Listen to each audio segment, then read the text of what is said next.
যারা দুর্নীতিবাজ রাজনীতি করতেছেন না, যারা চাঁদাবাজি রাজনীতি করতেছেন না, আমি খুব কষ্ট করে বলে দিই, তাদের রাজনীতির সামনে আমি খুব কঠিন করে দেবো। আপনি আজকে আমাদের অনুষ্ঠানের লোক সংখ্যা কম দেখে মনে করেন না যে আমরা নতুন দল করে যে আমরা এখানে বসে থাকার কিন্তু লোক না কিন্তু।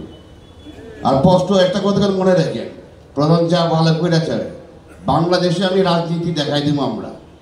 বিআরপি এটা যে কেমন দল হইব, শহরে যাওয়ার দল হইব না রে। শহরে যারা যাবি তখন মানুষ করে ছাড়ুন। Thank you.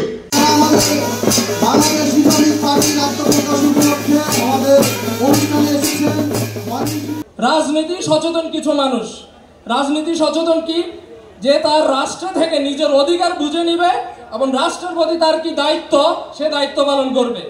দায়িত্বটা কি আসতে পারে? যখন আমরা ভোট প্রয়োগ করি, এখনো আমাদের দেশের প্রত্যন্ত গ্রাম অঞ্চলগুলোতে বিশাল একটা জনগোষ্ঠী যারা ভোটের রাত্রে মাত্র কিছু টাকার বিনিময়ে তার 5 বছরের যে ক্ষমতা সেটা অনুপযুক্ত ব্যক্তিকে দিয়ে দিচ্ছে। আপনারা জানেন সময় এসেছে সৎ সাহসী নেতৃত্ব এবং জনগণের প্রতি নিঃস্বার্থ ভালোবাসা।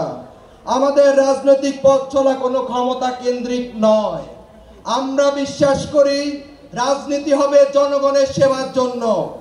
জনগণকে সেবায়, জনগণের সেবার মাধ্যমে আপনারা জনগণের মন জয় করবেন। বাংলাদেশ রিপাবলিক পার্টি এমন একটি প্ল্যাটফর্ম যেখানে শুধুমাত্র নারীরা অংশগ্রহণ করেই নেই, এখানে তাদের সাহসী ভূমিকার মাধ্যমেও আছে। আজকের এই আত্মপ্রকাশ অনুষ্ঠানের মাধ্যমে আমরা কেবল একটি দলকে সূচনা করতে যাচ্ছি না, একটি নতুন দৃষ্টিভঙ্গি,